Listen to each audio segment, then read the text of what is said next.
Hello children, now let us understand motion of the center of mass. Suppose this is a two-particle system having masses m1 and m2. They are kept on a smooth surface along the x-axis. At some point of time, their positions are given by x1, 0 and x2, 0.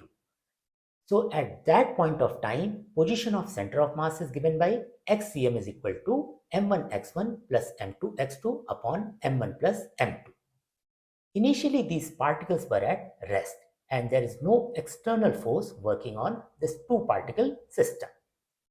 Velocity of center of mass is given by the formula Vcm is equal to m1v1 plus m2v2 upon m1 plus m2.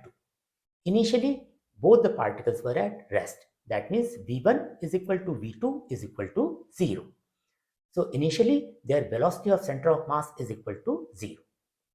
Acceleration of center of mass is given by the formula Acm is equal to m1a1 plus m2a2 upon m1 plus m2.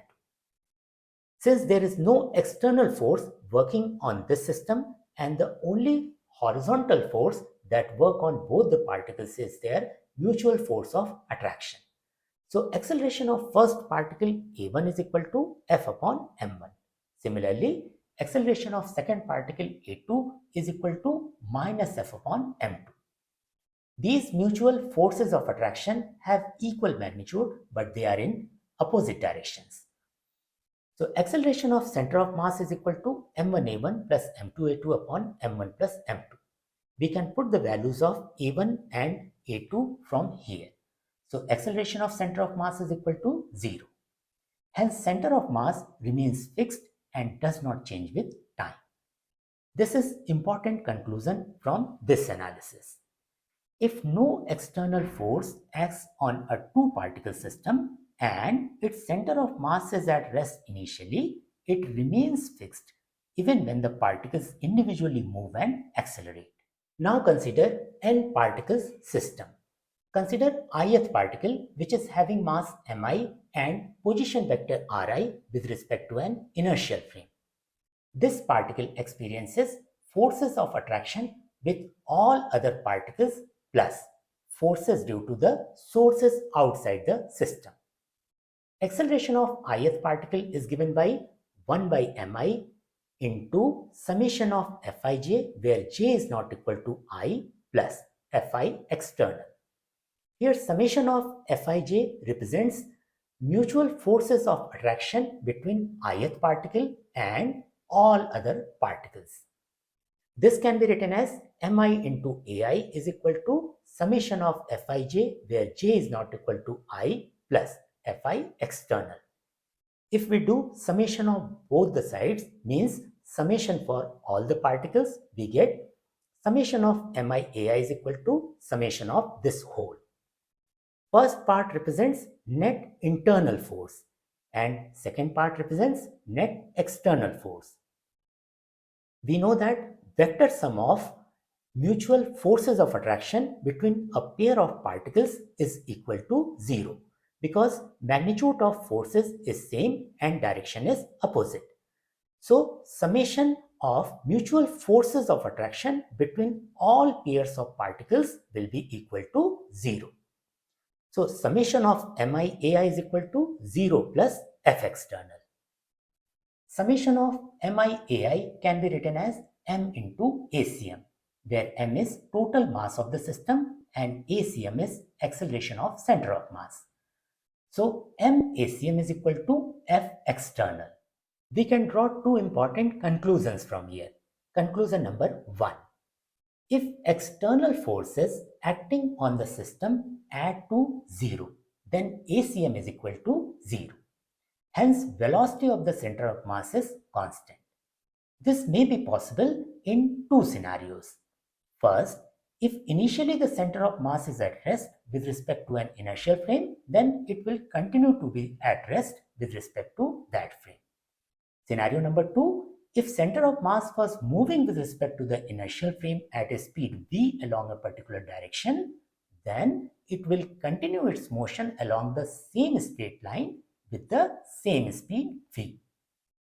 Thus, we can say that motion of the center of mass of the system is not affected by the internal forces. If the external forces add up to 0, center of mass has no acceleration. Conclusion number 2.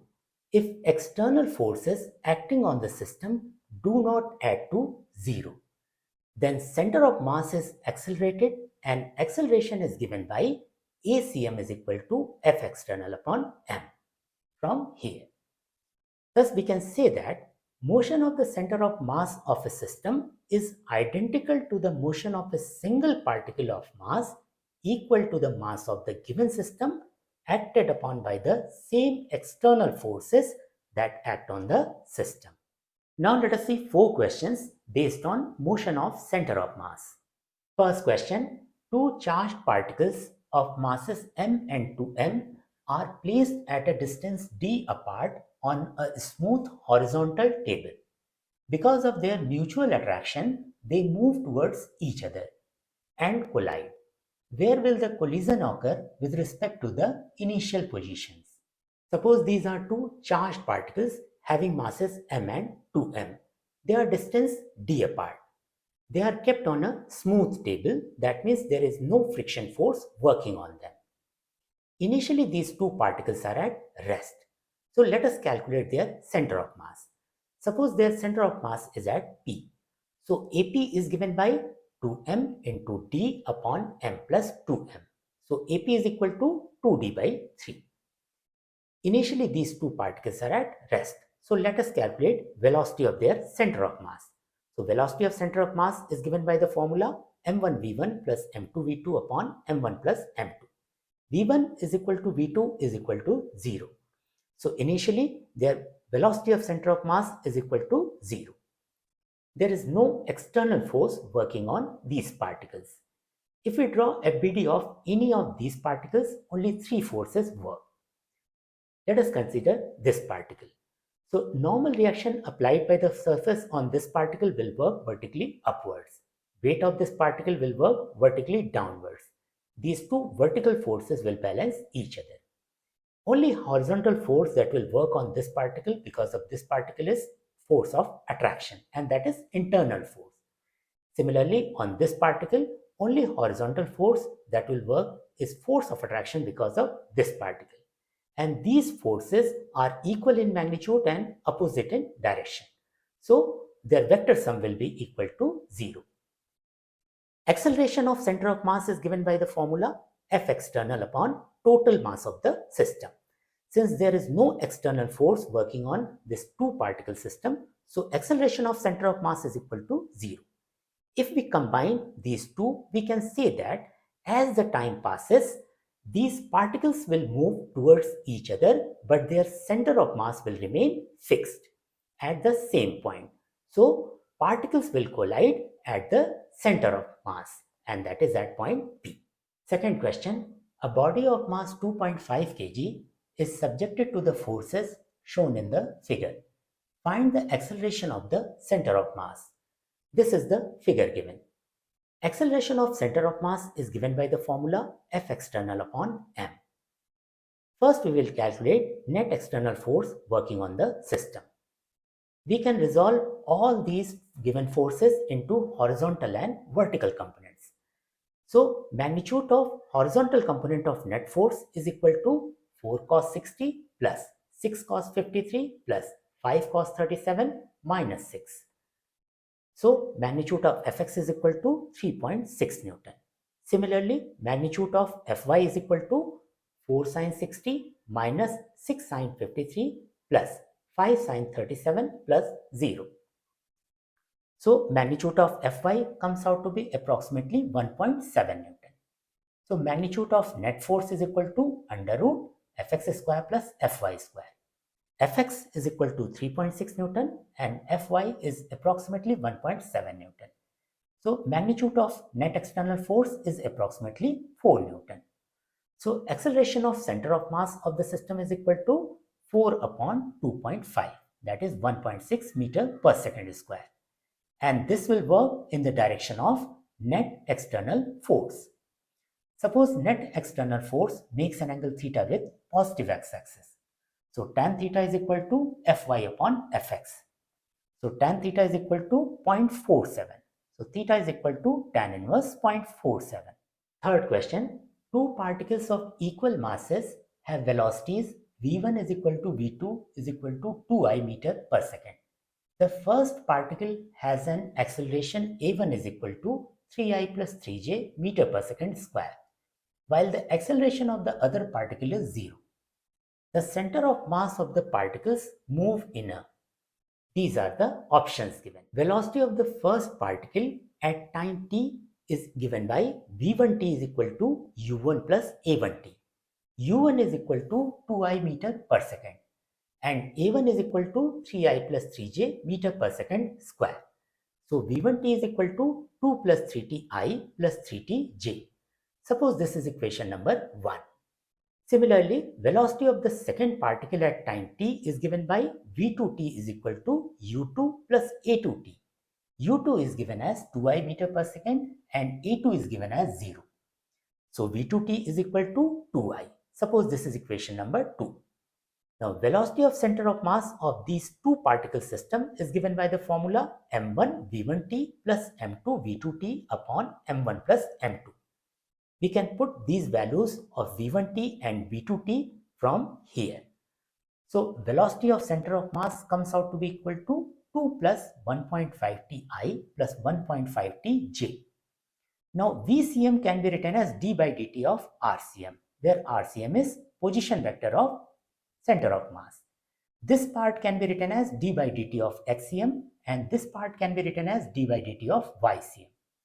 So d by dt of XCM is equal to 2 plus 1.5ti. Suppose this is equation number 3. And d by dt of YCM is equal to 1.5tj. Suppose this is equation number 4. From equation number 3, we can write dxcm is equal to 2 plus 1.5t dt. Now we can integrate both sides of this equation within limits. So we get 4x is equal to 8t plus 3t square. Suppose this is equation number 5. From equation number 4, we can write dycm is equal to 1.5t dt. We can integrate both sides of this equation within limits. So we get y is equal to 1.5t square upon 2 or 4y is equal to 3t square. Suppose this is equation number 6. From this equation, t square is equal to 4y by 3 or t is equal to 2 under root y by 3. Now we can put these values of t and t square in equation number 5 to get 4x is equal to 16 under root y by 3 plus 4y. Now suppose root y is equal to t. So 4x is equal to 16 upon root 3 t plus 4t square. Now this equation is in two variables x and t and it is in the form t square is equal to 4ax, which is equation of parabola. So the correct option is option A. Fourth question, two blocks of equal mass m are connected by an unstretched spring and the system is kept at rest on a frictionless horizontal surface. A constant force F is applied on one of the blocks, pulling it away from the other as shown in the figure. Part A. Find the position of the center of mass at time t. Part B. If the extension of the spring is x0 at time t, find the displacement of the two blocks at this instant. This is the figure given. Part A. Acceleration of center of mass is given by the formula F external upon total mass of the system. F external is given as F. So ACM is equal to F upon 2m. Suppose this is equation number 1. Position of center of mass is given by XCM is equal to x0 plus u0t plus 1 by 2 ACM into t square. There is no initial displacement and blocks are initially at rest. So XCM is equal to 1 by 2 into ACM into t square. ACM is equal to F upon 2m. So XCM is equal to F upon 4m into t square. Suppose this is equation number 2. Now suppose displacement of first block is x1 and displacement of second block is x2. So xcm is equal to m1x1 plus m2x2 upon m1 plus m2. Here m1 is equal to m2 is equal to m. So xcm is equal to x1 plus x2 upon 2. Now xcm is equal to f upon 4m into t square. So f upon 4m into t square is equal to x1 plus x2 upon 2, or x1 plus x2 is equal to f upon 2m into t square. Suppose this is equation number 3. Now extension of the spring is given as x0, that is nothing but x2 minus x1. Suppose this is equation number 4. So we can solve equation number 3 and 4 for x1 and x2. We get x1 is equal to 1 by 2 into ft square upon 2m minus x0, and x2 is equal to 1 by 2 into ft square upon 2m plus x0. In the next video, we will see conservation of linear momentum and rocket propulsion. If you have a question, you can ask me on my Discord server. If you have not subscribed my channel yet, please do so.